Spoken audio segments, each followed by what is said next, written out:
Shri P V സഹദേവന്റെ പ്രതികരണം കൂടി ഒന്ന് തേടിക്കോട്ടെ. Shri P V Sahadevan, OR Kelu ഇന്ന് എന്താണ് നേരിട്ടത് എന്ന് എല്ലാവരും കണ്ടു. OR കേളുവിനെ പോലെ ജനകീയനായൊരു നേതാവിന് ജനങ്ങളുടെ മുഖത്ത് നോക്കാൻ കഴിയാത്തൊരു സാഹചര്യം വരികയാണ്. അദ്ദേഹത്തിന് അവരെയൊക്കെ ബോധ്യപ്പെടുത്താനും വിശ്വാസത്തിലെടുക്കാനും കഴിഞ്ഞോ? ഇല്ലല്ലോ. എന്തൊരു പരിഭ്രമമായിരുന്നു ആ മുഖത്ത്. എന്തുമാത്രം ശക്തമായ പ്രതിഷേധമാണ് നേരിടേണ്ടി വന്നത്. അപ്പോൾ കേളുവിന് പിടിച്ചാൽ കിട്ടാത്തൊരു സ്ഥലത്തേക്ക് എനിക്കെങ്ങനെ വരാൻ കഴിയും എന്ന പരിഭ്രാന്തിയോടെ നിൽക്കുകയാണോ വനം മന്ത്രി?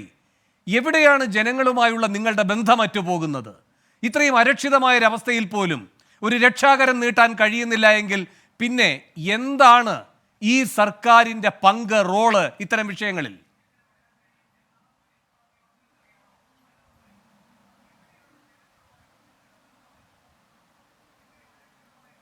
ഹലോ, പറഞ്ഞോളൂ Shri P V Sahadevan. Hello. ഇവിടെ സൂചിപ്പിച്ചതുപോലെ ശ്രീ OR കേളുവിന് ഈ വന്യമൃഗ ആക്രമണവുമായി ബന്ധപ്പെട്ട് ജനങ്ങൾ വയലൻ്റായി വന്നപ്പോൾ യാതൊരുവിധ പരിഭ്രമവും ഉണ്ടായിട്ടില്ല. ജനങ്ങളുടെ ദുഃഖത്തോടൊപ്പം പങ്കുചേർന്നുകൊണ്ട് രാവിലെ മുതൽ ജില്ലാ മെഡിക്കൽ കോളേജിലും അതുപോലെ തന്നെ മാനന്തവാടി പട്ടണത്തിലുള്ള പ്രതിഷേധക്കാരുടെ കൂടെയും പിന്നീട് നടന്ന ചർച്ചക്കടിയിലും ഉടനീളം ഈ OR കേളു MLA ജനങ്ങളോടൊപ്പം തന്നെ ഉണ്ടായിരുന്നു. അദ്ദേഹം കഴിഞ്ഞ 30-ാം തീയതി കേരള നിയമസഭയിൽ ഇത് സംബന്ധിച്ചൊരു പ്രത്യേക ശ്രദ്ധ ക്ഷണിക്കൽ പ്രമേയം തന്നെ അവതരിപ്പിച്ചിരുന്നു. ആ അവതരിപ്പിച്ച പ്രമേയത്തിൽ ഇതിന് താൽക്കാലികമായ പരിഹാരവും അതുപോലെ തന്നെ ശാശ്വതമായ പരിഹാരങ്ങളും വേണമെന്ന് ആവർത്തിച്ച് അദ്ദേഹം ആവശ്യപ്പെട്ടിരുന്നു. അതിൻ്റെ അടിസ്ഥാനത്തിൽ കേരള നിയമസഭ 620 കോടി രൂപയുടെ ഒരു ഹ്രസ്വകാലത്തേക്കും ദീർഘകാലത്തേക്കുമുള്ള ഒരു പദ്ധതിക്ക് വേണ്ടി കേന്ദ്രത്തിന് അയച്ചിരുന്നു. പക്ഷേ ആ പദ്ധതി കേന്ദ്രം നിഷേധിക്കുകയാണ് ചെയ്തത്. മാത്രമല്ല, നമുക്കെല്ലാം അറിയുന്നത് പോലെ 1972 വന്യജീവി സംരക്ഷണ നിയമം വരുന്നത്. ശ്രീ പി വി സഹദേവൻ, ഈ ഹ്രസ്വകാല പദ്ധതി, ദീർഘകാല പദ്ധതി, അതൊക്കെ അവിടെ നിൽക്കട്ടെ. തണ്ണീർക്കൊമ്പൻ വന്നതിന്റെ ഒരു അനുഭവം നമ്മുടെ മുന്നിലുണ്ട്. അതിന്റെ പിന്നാലെ അവിടെ 2 ഇതുപോലെ തന്നെയുള്ള ആനകൾ ഉണ്ട് എന്ന വിവരവും വന്നു. അതിലൊന്നാണ് ഇപ്പോൾ പുറത്തു വന്നിരിക്കുന്നത്. അതിനെ എങ്ങനെ നേരിടാൻ കഴിയും? ആ കാര്യത്തിലുള്ളൊരു അതിദ്രുത പദ്ധതി ഇല്ലായിരുന്നല്ലോ. അതിനാദ്യം മറുപടി പറയാം, പിന്നെ നമുക്ക് ഈ 2 പദ്ധതികൾ കേന്ദ്രത്തിലേക്ക് അയച്ച കഥയും അവർ നിഷേധിച്ച കഥയും ഒക്കെ എടുക്കാം. കേരളത്തിലെ വനം വകുപ്പ് അതിനു വേണ്ടിയിട്ടുള്ള എല്ലാ നടപടിക്രമങ്ങളും ചെയ്തുകൊണ്ടിരിക്കുന്നുണ്ട്. അതിൻ്റെ ഭാഗമായിട്ടാണ് കഴിഞ്ഞ ആഴ്ചയിൽ കർണാടകം തുറന്നുവിട്ട ഒരു കാട്ടാനയെ പിടിച്ച് മയക്കുവെടി വെച്ച് ഇവിടുന്ന് കർണാടകത്തിലേക്ക് തന്നെ തിരിച്ചെത്തിച്ചത്. ഞാൻ ചോദിക്കുന്നത് ശ്രീ പി വി സഹദേവൻ, ഈ കാട്ടാനയെ പിടികൂടുന്നു. ഒരു സെക്കൻഡ്, തണ്ണീർക്കൊമ്പൻ പിന്നെ ചരിയുന്നു. ഒരു സെക്കൻഡ് സാർ, അത്തരം ഒരു സാഹചര്യം ഉണ്ടായില്ലെങ്കിൽ, ഇല്ല അങ്ങേ പറയാൻ അനുവദിക്കാതിരിക്കുകയല്ല, അത്തരം ഒരു സാഹചര്യം ഉണ്ടായില്ലായിരുന്നുവെങ്കിൽ, അതായത് ഈ തണ്ണീർക്കൊമ്പൻ ചരിഞ്ഞു എന്ന് പറയുന്ന ദൗർഭാഗ്യകരമായ ഒരു സംഭവം ഉണ്ടായിരുന്നില്ല എങ്കിൽ ബന്ധപ്പെട്ട ഈ നോർത്തേൺ CCF ആ കാര്യങ്ങളെല്ലാം വിശദീകരിക്കാൻ ഒരു വാർത്താ സമ്മേളനം വിളിക്കുമായിരുന്നോ? മറ്റൊരു മോഴയാന കൂടി അവിടെ ഉണ്ട് എന്ന സുപ്രധാനമായ വിവരം പറയുമായിരുന്നോ? ഇന്നിപ്പോൾ മാനന്തവാടിയിലെ ഒരു സാധാരണക്കാരൻ പ്രതികരിക്കുകയുണ്ടായി. എന്താണെന്നറിയാമോ? ഇതെല്ലാം കഴിഞ്ഞൊരു കുരുതിയും നടന്നതിന് ശേഷം പോലീസ് ജാഗ്രതാ നിർദ്ദേശം പുറപ്പെടുവിക്കുന്നു. എങ്ങനെയുള്ളൊരു മൈക്ക് ഉപയോഗിച്ചിട്ട്, ആക്രി കച്ചവടക്കാർ ഉപയോഗിക്കുന്ന പോലത്തെ ഒരു മൈക്ക് ഉപയോഗിച്ചിട്ട് ഒരു ജാഗ്രതാ നിർദ്ദേശ പ്രഹസനം അവിടെ നടക്കുന്നു എന്നാണ് അയാൾ പറഞ്ഞത്. അപ്പോൾ ഈ പറയുന്ന തണ്ണീർക്കൊമ്പൻ ചരിഞ്ഞില്ലെങ്കിൽ ഈ മോഴയാനയുടെ കഥയും പുറത്തു വരില്ല. ഇനി പുറത്തു വന്നുവെങ്കിൽ അത് എങ്ങോട്ടൊക്കെ പോകുന്നു എന്നതിൻ്റെ ജാഗ്രതയും ഉണ്ടായില്ല. ഇതൊക്കെ പരിഹരിച്ചിട്ട് വേണം ഈ കേന്ദ്രത്തിലേക്ക് അയച്ച കടലാസിന്റെ കണക്കെടുക്കാൻ.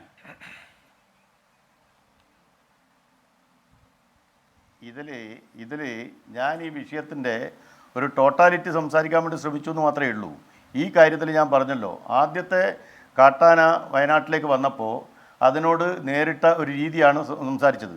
എന്നാൽ രണ്ടാമത്തെ കാട്ടാന വരുന്നത് സംബന്ധിച്ച് കേവലം ട്രാക്ക് റിപ്പോർട്ട് മാത്രമാണ് കർണാടക വനം വകുപ്പ് കേരളത്തിലെ ഡിപ്പാർട്ട്മെൻറ്റിന് അയച്ചത്. അതുപ്രകാരം 3 മണിക്കൂർ കഴിഞ്ഞാൽ മാത്രമേ അവർക്കതിൻ്റെ വിവരം കൃത്യമായി മനസ്സിലാക്കാൻ വേണ്ടി കഴിയുകയുള്ളൂ. അതാണ് അതിൻ്റെ സാങ്കേതിക വശം. അതിൻ്റെ മറ്റു കാര്യങ്ങൾ ഇടപെടാൻ വേണ്ടി കഴിയണമെങ്കിൽ ഈ റേഡിയോ കോളർ പിടിപ്പിച്ചിട്ടുള്ള ആനയെ സംബന്ധിക്കുന്ന മറ്റ് വിശദാംശങ്ങൾ കൂടി അതിൻ്റെ പിന്നാലെ അയക്കണം. അത് അയക്കാൻ വേണ്ടി അതിൻ്റെ ആൻറ്റിനിയും അതുപോലെ തന്നെ അതിൻ്റെ മറ്റ് റീഡറുമൊക്കെ അയച്ചു തരാൻ വേണ്ടി തയ്യാറാവണം.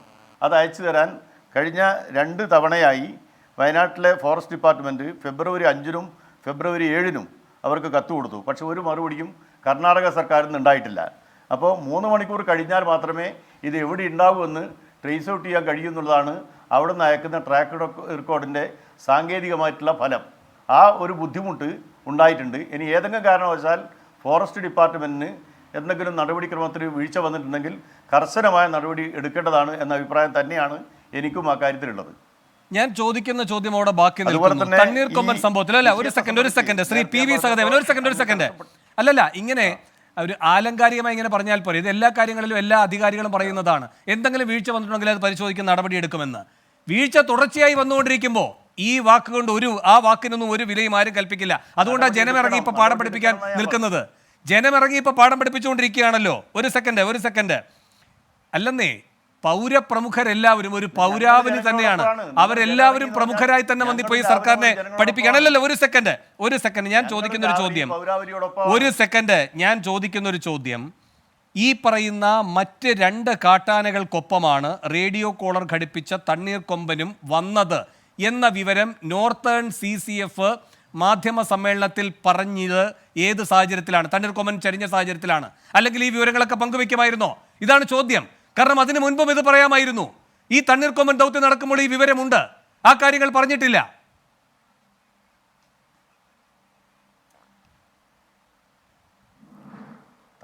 തണ്ണീർക്കൊമ്പൻ വന്നപ്പോൾ വയനാട്ടിലേക്ക് പ്രവേശിച്ചതിന് ശേഷം നാട്ടിലുടനീളം നടക്കുകയാണ് ചെയ്തത്.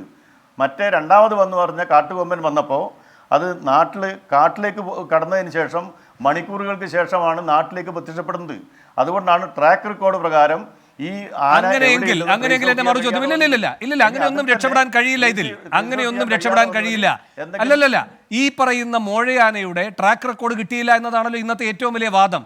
ഈ തണ്ണീർക്കൊമ്പന്റെ ട്രാക്ക് റെക്കോർഡ് കിട്ടിയപ്പോൾ വനം വകുപ്പ് അത് എങ്ങനെയൊക്കെ കാര്യക്ഷമമായി ഉപയോഗിച്ചു എന്നതിൻ്റെ ഒരു ഭാഗം ഞാനൊരു പ്രധാനപ്പെട്ട മാധ്യമത്തിൽ വന്ന നിങ്ങൾ പ്രധാനമായും എല്ലാ ദിവസവും വായിക്കാറുള്ളൊരു പ്രധാനപ്പെട്ട പത്രം, നിങ്ങളെ സംബന്ധിച്ച് ഏറ്റവും കൂടുതൽ നിങ്ങൾ വിമർശിക്കുന്ന പത്രവുമാണ്. അതിൻ്റെ റിപ്പോർട്ടിൽ പറയുന്ന ഭാഗം ഞാൻ വായിക്കാം.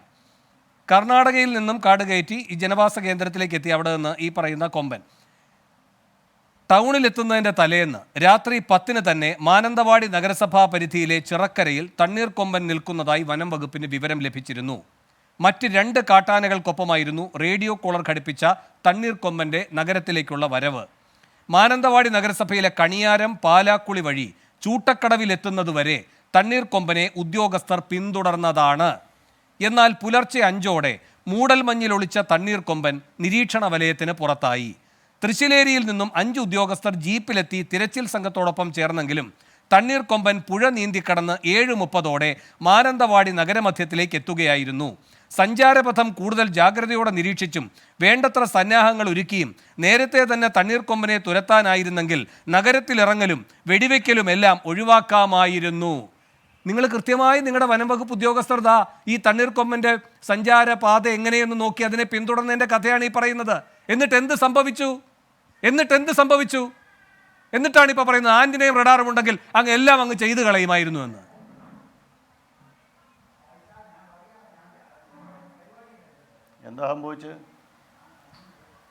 എന്താണ് സംഭവിച്ചത്? മാനയെ മയക്കുമടി വെക്കാൻ നാട്ടുകാർ ആവശ്യപ്പെട്ടു. ആവശ്യത്തിന് മുമ്പ് എത്ര നേരം കൊണ്ട് നിങ്ങളെ സംബന്ധിച്ചുള്ള ഏറ്റവും വലിയ ആശയക്കുഴപ്പം മയക്കുവെടി വെക്കണോ വേണ്ടയോ, ഉത്തരവിറക്കണോ വേണ്ടയോ, അതിന്റെ വാചകം എങ്ങനെയാകണം, ഇത്തരം കാര്യങ്ങളിലായിരുന്നു നിങ്ങളുടെ ചിന്ത. നിങ്ങൾക്കൊരു പദ്ധതിയുമില്ല ആളുകളെ രക്ഷിക്കാൻ. മയക്കുവെടി വെച്ചോ അല്ലാത്ത വെടി വെച്ചോ ഈ കൊമ്പനെ കീഴ്പ്പെടുത്തണമെന്ന് നാട്ടുകാരുടെ ആവശ്യമായിരുന്നു. അതിനെന്താ തെറ്റ്? ഞാൻ ഈ പറഞ്ഞ ഭാഗത്ത് നാട്ടുകാരുമില്ല. ഈ മയക്കുവെടി വെക്കേണ്ട സാഹചര്യം പോലും ഇല്ലാതെ വനത്തിലേക്ക് തന്നെ തുരത്താൻ കഴിയുന്ന അവസരം കളഞ്ഞു കുളിച്ചത് ആരാണ് എന്നതാണ് ഈ പറയുന്ന മാധ്യമ റിപ്പോർട്ടിൽ കൃത്യമായി രേഖപ്പെടുത്തിയിരിക്കുന്നത്. അതിന് മറുപടി ഉണ്ടോ? അവസരമുണ്ടായിരുന്നില്ല. മാനന്തവാടി അങ്ങാടിയിൽ ദൃക്സാക്ഷിയാണ് ഞാൻ ഈ കാര്യത്തിൽ. മാനന്തവാടി ഒരു ചതുപ്പ് പ്രദേശത്ത് കാട്ടാന വന്ന് തമ്പടിച്ചു നിൽക്കുകയാണ്. ആയിരക്കണക്കിന് ആളുകൾ ആ ചതുപ്പിലേക്കൊക്കെ വരുന്നതിന് മുമ്പുള്ള കഥയല്ലേ പറയുന്നത്? ശ്രീ സണ്ണി ജോസഫ്, ശ്രീ സഹദേവന് മനസ്സിലാകാത്തതാണോ അതോ മൊത്തം ഈ പാർട്ടിക്കും ഈ സർക്കാരിനുമെല്ലാം ആരോ മയക്കുവെടി വെച്ച് തളർത്തി നിർത്തിയിരിക്കുകയാണോ? ഈ കാര്യത്തിൽ ഇവർക്ക് യാഥാർത്ഥ്യ ബോധം ഇല്ലാതെ പോകുന്നത് എന്തുകൊണ്ടാണ്? അവരതിലെ ജനകീയ പ്രശ്നങ്ങൾ കാണാനോ പ്രതിപക്ഷം ഉൾപ്പെടെയുള്ള ജനപ്രതിനിധികളുമായിട്ട് ചർച്ച ചെയ്യാനോ തയ്യാറാകുന്നില്ല. ഇതിന്റെ ഗൗരവം ഉൾക്കൊള്ളുന്നില്ല, മനുഷ്യജീവന്റെ വില മനസ്സിലാക്കുന്നില്ല. ഇത് ഒരു ഒറ്റപ്പെട്ട സംഭവമല്ല, പല സംഭവങ്ങൾ വയനാട്ടിലും. ഞാൻ ചോദിക്കുന്നത് ശ്രീ സഹദേവൻ, തണ്ണീർക്കൊമ്പൻ ദൗത്യം ഒരു വിജയമെന്ന് അവകാശപ്പെടുന്നു. ഈ മോഴയാന വന്നതുമായി ബന്ധപ്പെട്ട റേഡിയോ കോൾ സിഗ്നൽ കിട്ടാത്തത് കൊണ്ടാണ് തടസ്സമുണ്ടായത് എന്ന് പറയുന്നു. അപ്പോൾ ഒന്നൊരു വിജയകഥ, അതിൽ കർണാടകയുമായി യാതൊരു ഐക്യവുമില്ല, അതിന്റെ ഒരു പ്രശംസ അങ്ങോട്ടേക്ക് കൊടുക്കുന്നുമില്ല, അതിർത്തി കടത്തുന്നില്ല, ഇവിടെ തന്നെ പിടിച്ചു നിർത്തുകയാണ് അതിന്റെ അവകാശവാദങ്ങൾ. മോഴയാനയുടെ കാര്യം വരുമ്പോൾ മുഴുവൻ പഴിയും കർണാടകത്തിന്. അങ്ങനെയല്ലേ അദ്ദേഹത്തിന്റെ വാക്കുകളിൽ നിന്ന് മനസ്സിലാക്കേണ്ടത്?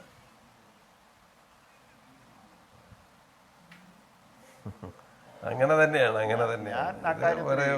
കർണാടക ഗവൺമെന്റിനെ പഴി പറയാനല്ല, ഇവിടെ വന്ന റിപ്പോർട്ട് പ്രകാരം ട്രാക്ക് റിപ്പോർട്ട് മാത്രം കിട്ടിയാൽ ആന എവിടെയുണ്ടെന്ന് ട്രേസ് ഔട്ട് ചെയ്യണമെങ്കിൽ 2-3 മണിക്കൂർ കഴിയണം. അതിന് അവർ ചെയ്യേണ്ടത് റേഡിയോ കോളർ ചെയ്ത ആനയുടെ അതിൻ്റെ ആൻറ്റിനിയും റിസീവറും ഇങ്ങോട്ട് അയച്ചു കൊടുക്കണം. അത് കിട്ടിയിട്ടില്ല എന്നാണ് ഫോറസ്റ്റ് ഡിപ്പാർട്ട്മെന്റിന്റെ ഭാഗത്ത് നിന്ന് വരുന്ന ന്യായീകരണം. നിങ്ങളുടെ ഇന്ന് രാവിലെ മുതലുള്ള ഏറ്റവും വലിയ വാദമാണിത്. നിങ്ങളുടെ ഏറ്റവും വലിയ വാദമാണിത്. ശരി, ഇതിനു മുൻപ് ഒരാഴ്ച മുമ്പുള്ള ഒരു അനുഭവം, അതിൽ നിങ്ങൾക്ക് കൃത്യമായി വിവരങ്ങൾ കിട്ടുന്നു, നിങ്ങളത് പിന്തുടർന്നിട്ട് നിങ്ങൾ എന്ത് ചെയ്തു എന്നാണ്. അതാണ് ഈ വാദഗതിയുടെ മുഴുവൻ നട്ടലൊടിക്കുന്നത്. ഞാൻ അങ്ങയിലേക്ക് വരാം, ഞാൻ മറ്റു അതിഥികളിലേക്ക് കൂടെ പോയതിനു ശേഷം.